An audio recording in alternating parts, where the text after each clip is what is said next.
People एवं पथवारी की कथा प्रेरक कहानी। एक बुढ़िया थी। उसने अपनी बहू से कहा, तू दूध दही बेच के आ। वह बेचने गई तो रास्ते में औरतें पीपल पथवारी सींच रही थीं। उनको सींचता देखकर बहू ने पूछा कि तुम ये क्या कर रही हो। औरतें बोली कि हम पीपल पथवारी सींच रही हैं, इससे अन्न और धन होता है। 12 वर्ष का बिछुड़ा हुआ पति मिल जाता है।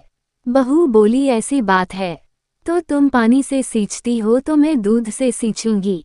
गुजरी बहू रोजाना दूध दही बेचने नहीं जाती, वह रोजाना दूध को पीपल में और दही पथवारी में सींचती।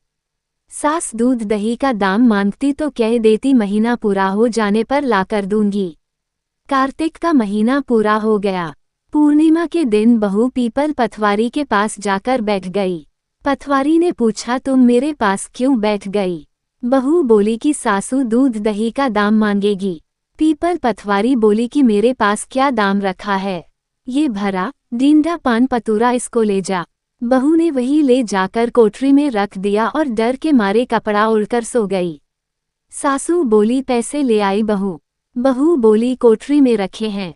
सासू ने कोठरी खोल के देखी तो देखा हीरा मोती जगमगा रहे हैं। सासू बोली, बहू इतना धन कहाँ से लाई। बहू ने आकर देखा तो सच्ची में ही धन भरा हुआ है। बहू ने सास को सारी बात बता दी। सास ने कहा, अब की कार्तिक में मैं भी पथवारी सींचूंगी। कार्तिक आया, सास दूध दही तो बेच आती, हांडी धोकर पीपल पथवारी में चढ़ा देती। आकर बहू से कहती, मेरे से दाम मांग। वह कहती, सासू जी कोई बहू भी दाम मांगती है, मगर सासू कहती तू मांग।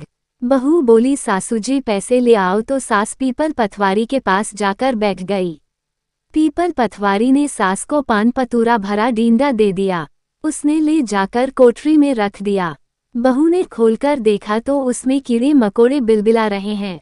बहू ने कहा, सासू जी यह क्या।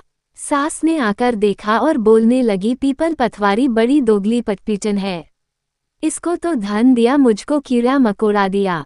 तब सब कोई बोलने लगे कि बहू तो सत की भूख ही सींची थी, तुम धन की भूख ही। हे पथवारी माता, जैसा बहू को दिया वैसा सबको देना, जैसा सास को दिया वैसा किसी को ना देना।